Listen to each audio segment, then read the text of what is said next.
El suelo es un cuerpo natural que normalmente los seres humanos tendemos a pensar de que es eterno y que siempre está ahí, y por lo tanto lo consideramos un bien renovable, un recurso renovable. En tanto el hombre hace agricultura y desde que hace agricultura utiliza el suelo como medio de producción, y en la medida en la que no repone los recursos del mismo modo que los extrae, tenemos que considerar necesariamente que es un recurso agotable, no renovable, por lo menos en el periodo de vida de un ser humano o incluso de varias generaciones humanas.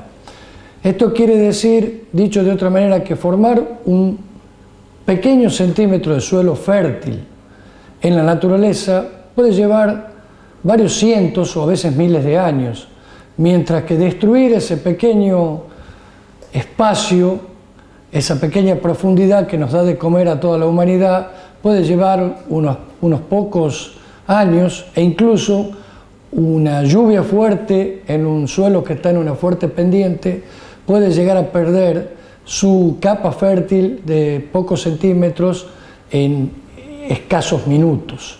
El suelo como cuerpo natural tiene muchas funciones.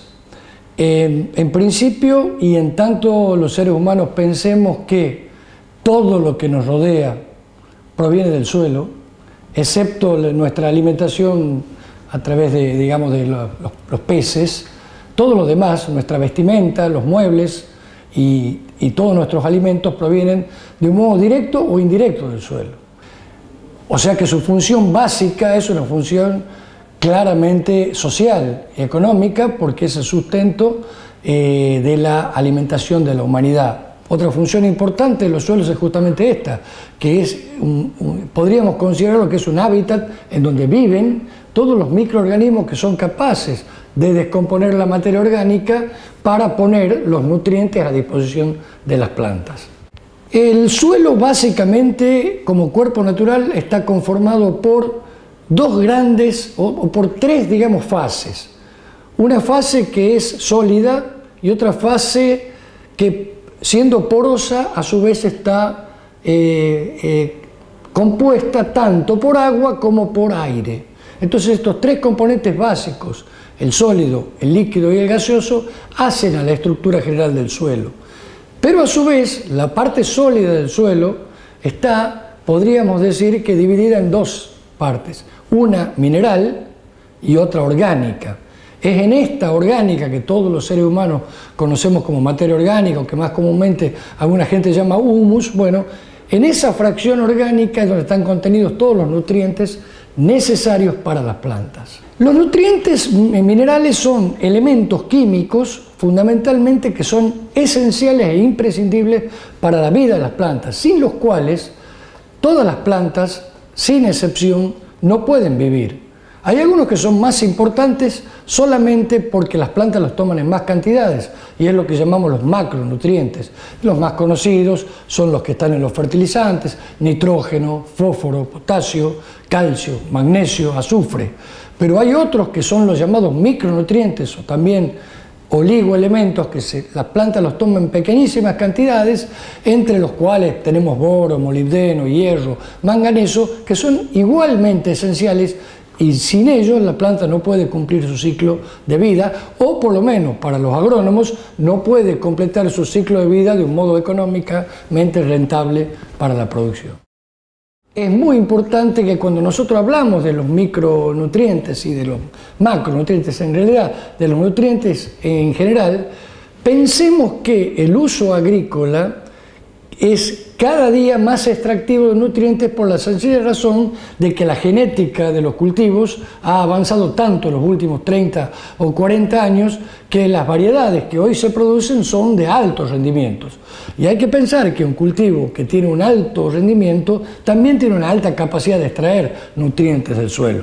Por lo tanto, los agrónomos, y especialmente, digamos, los que nos dedicamos al suelo, tenemos que ser muy cuidadosos en considerar el balance de los mismos. ¿Cuánto sale y cuánto devolvemos? En la medida que saquemos más, esto es como una gran caja de ahorro, que si extraemos todos los meses más de lo que somos capaces de depositar, evidentemente el recurso se va a ir agotando. Por otra parte, también tenemos que considerar el suelo desde el punto de vista de que es el gran reservorio de agua de la naturaleza. En el suelo, ustedes todos saben de que el 70% de la superficie terráquea está cubierta por agua, pero esta agua no es agua disponible para las plantas ni siquiera para la bebida humana, es agua salada. En cambio, el agua dulce es un recurso mucho más escaso. El suelo es esencialmente el lugar en donde se puede almacenar el agua de lluvia. La capacidad de retención de agua de los suelos es fundamental en lo que se conoce hoy como la economía del agua del suelo. Es fundamental que el agua de lluvia que llega al suelo, primero, lo que nos tiene que interesar más que cuánto llueve, cuánto ingresa al suelo. Y de lo que ingresa al suelo, cuánto somos capaces de retener en el suelo para ponerlo a disposición de las plantas. Hoy existe mucho el concepto de agua virtual. ¿Qué es este concepto de agua virtual? Que cuando nosotros exportamos un grano de soja o una bolsa de azúcar, también nos estamos llevando agua del suelo, además de nutrientes. Entonces, en la medida que seamos capaces de poder conservar el agua dentro del suelo, almacenarla, economizarla, y esto se puede hacer con prácticas agrícolas que son relativamente sencillas y están a disposición de los productores, vamos a poder tener producciones que sean sustentables en el tiempo. Es muy importante cuando hablamos de un recurso natural que hemos definido al principio como no renovable, que entendamos lo que es el concepto de sustentabilidad. Es un concepto bastante complejo porque muchas veces la sustentabilidad se interpreta como un concepto meramente ecológico y que va en contra de la producción. En realidad la sustentabilidad tiene varias facetas, tiene una faceta social, una económica y otra claramente ambiental. Es necesario que nosotros cuidemos el recurso suelo desde muchos puntos de vista, que evitemos contaminarlo al suelo con el agregado de sustancias que puedan ser nocivas para sus características naturales, que le quiten calidad al suelo. Pero también es importante que cuando hablamos de contaminación, que hablemos de degradación también, que es una de las maneras que tenemos de perder calidad en el suelo. Fundamentalmente, tenemos que pensar que la capa arable de los suelos o la capa fértil, que solamente tiene 20, 25, 30 centímetros, es lo que nos separa a la humanidad de la extinción. Es decir, sin esa capa tan útil para la humanidad, estaría muy comprometido su futuro.